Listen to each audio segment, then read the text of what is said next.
Hi, I'm Kathy from Wheelchair Adventures, and today I'm going to do a video by myself because Maddie is feeling a little under the weather. So she told me to go ahead and let you know that some days just aren't the best. So I don't want to tell you this story to scare you or to make you think you don't want to travel with someone with a disability or to discourage you. This is just to tell you that some days, no matter how much you plan, how much you do everything right, the world just goes, and there you are. So, let me begin. So we've talked about in one of our other videos, airports. So we did as I said was a good idea. My husband dropped Maddie and I off at Denver Airport, and we were going to take a direct flight to LA. So we go in, we check in, everything's fine. We get down to the gate, and the gate agent isn't there yet. And usually, they used to come in a lot earlier, but they don't come as early anymore. So the gate agent showed up 20 minutes before we were supposed to board. And I went over immediately and I said, I need the wheelchair tag and Maddie needs an aisle chair. She's like, okay, I said. And as I left, I said, are you gonna call for that aisle chair, right? Yep. I said, okay. So we went over and we waited, like we usually stand off to the side and away from everybody else, but so they don't forget us, just in their line of sight. So she comes over about time. She came about 20 minutes before we were supposed to board. She comes over about 3 or 4 minutes, and she said, I'm gonna call for the aisle chair. It's like, okay, Denver does not have a good reputation as of late for any type of wheelchair service. So I braced myself because I knew it was going to be another one of those times when it just wasn't going to be good. And I was proven right. She called and it was time to board. Pre-boards, nobody, their whole line of families with children, blah, blah, blah. Still nobody. She goes, yeah, I called them. They're on their way. Okay. So as I'm getting more and more irritated, so finally someone showed up. It was only one person and they should have two. I said, I'll help you. I always do. I always transfer Maddie into the aisle chair and into her airplane seat. So by that time, they were in the middle of group 1. So this has happened before, and at least before they have stopped the boarding. So we have room to move over into the aisle chair and have room to break down the wheelchair because there's a lot of parts. We have our carry-on luggage, plus we're trying to take apart the wheelchair so it doesn't get destroyed. So, we get down to the bottom of the ramp and I get Maddie into the aisle chair. She's strapping her in. I start to take apart the wheelchair and there's still people boarding. Because once that aisle chair goes on, it has to come back out. So I am bumping, my butt's bumping people while I'm trying to take the wheelchair apart, but whatever, I got it done. And so we got Maddie into her chair, into the aisle chair, into the airplane, dragging all this stuff in.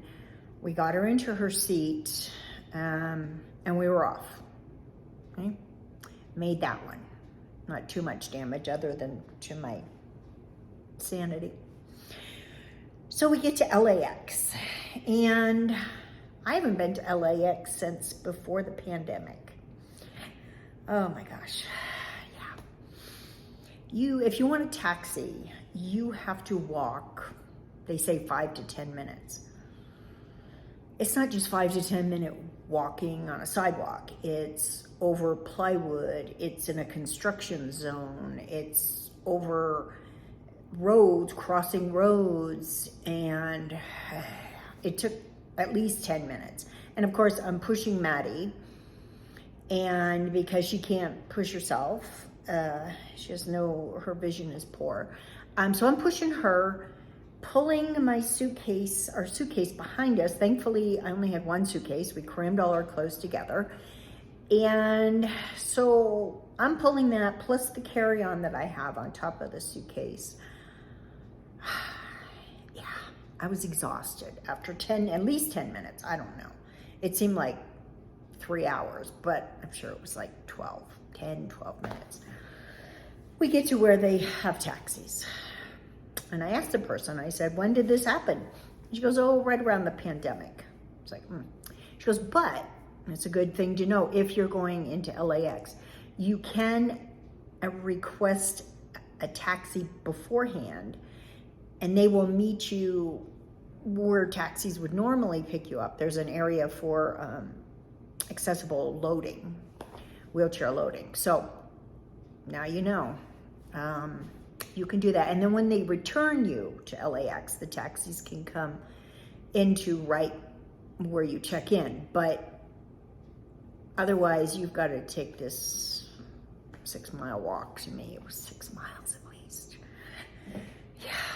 So, got in the cab. We take a ride to our hotel, which we're only going to spend one night because we were going on another adventure. So we only needed one night at a hotel.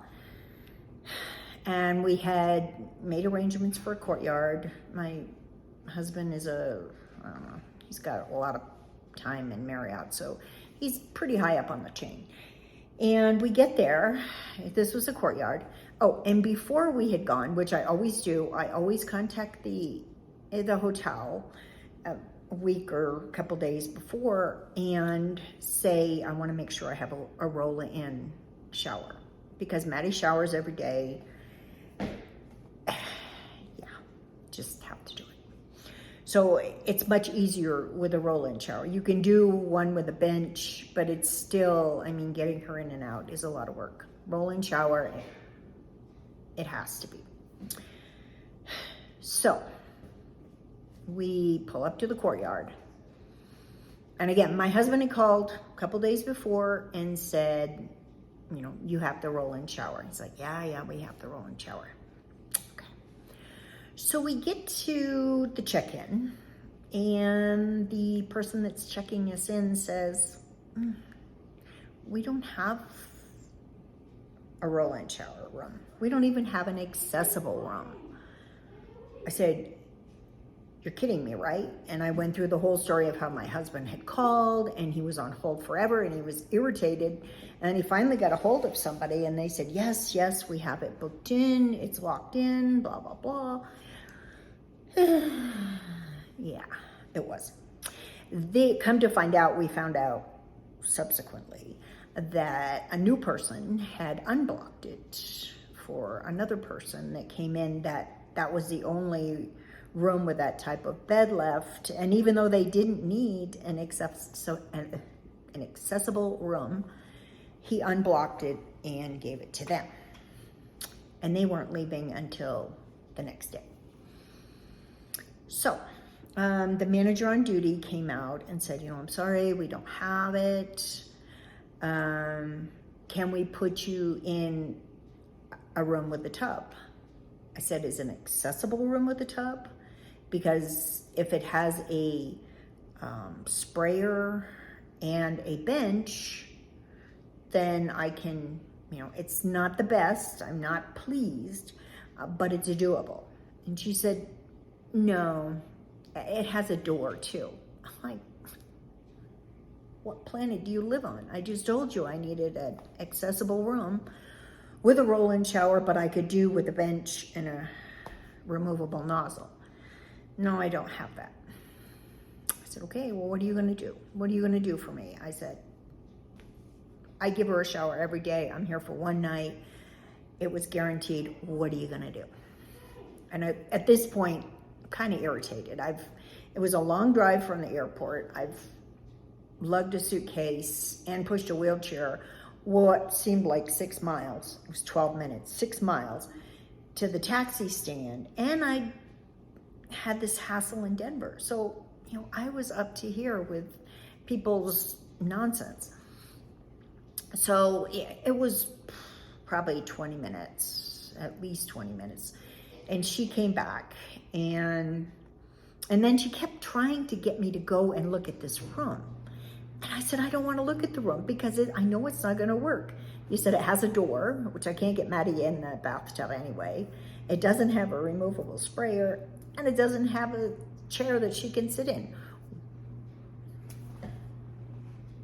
I don't know. It just boggles my mind sometimes.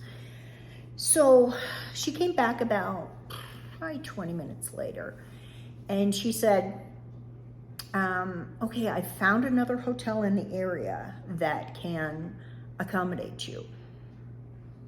And I said, yeah, what is it, a Fairfield Inn? And she said, no, it's the Renaissance. I said, oh, I like Renaissance.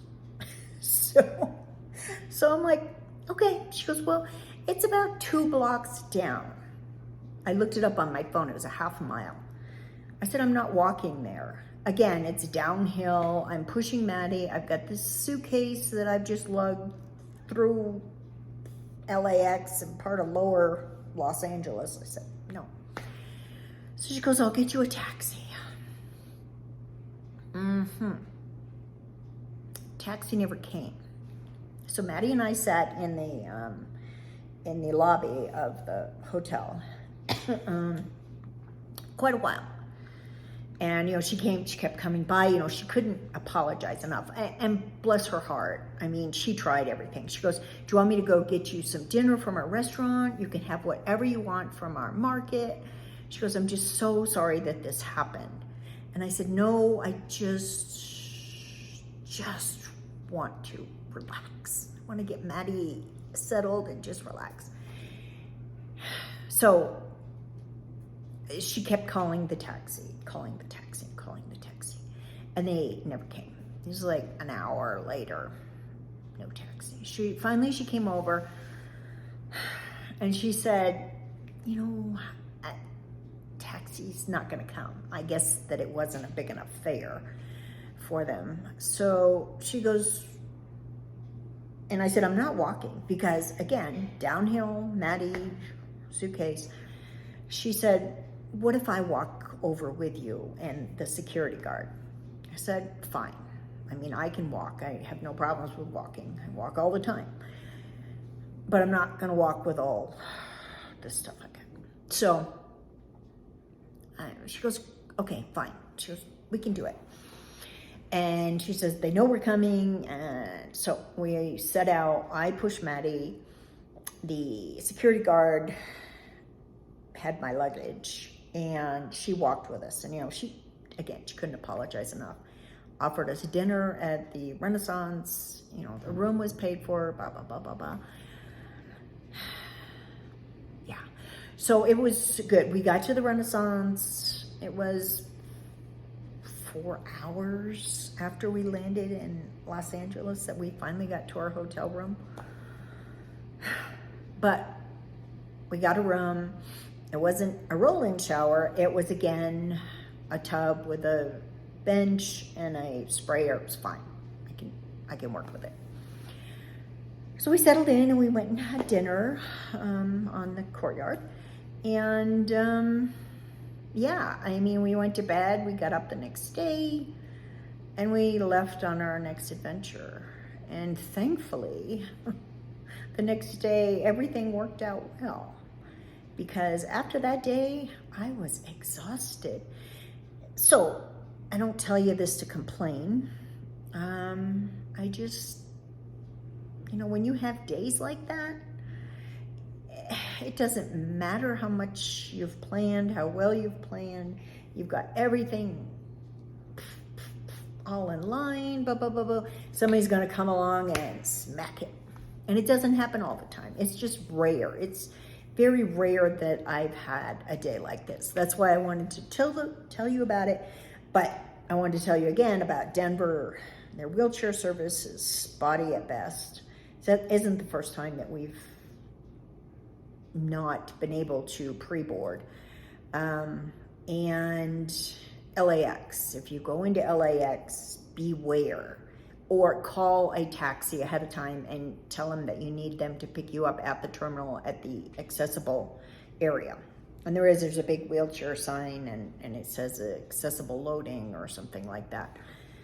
So that's good to know.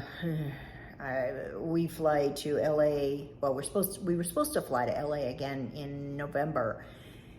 I just changed our reservations to fly to Orange County, the John Wayne Airport. We'll leave from LA because that's okay, but no, not gonna do that again. And it appears that it's a permanent thing. It's not just something that they're doing during construction, so it's gonna be permanent. So letting you know. All right, so there you go. That's my story. I'm sticking to it. And like we said, Mama said there'd be days like this. Maddie's downstairs and she said hello. And this is Wheelchair Adventures. If you want to hear more of our adventures, we got a lot of things coming up. Like, subscribe, tell your friends, and have a very good day. Bye.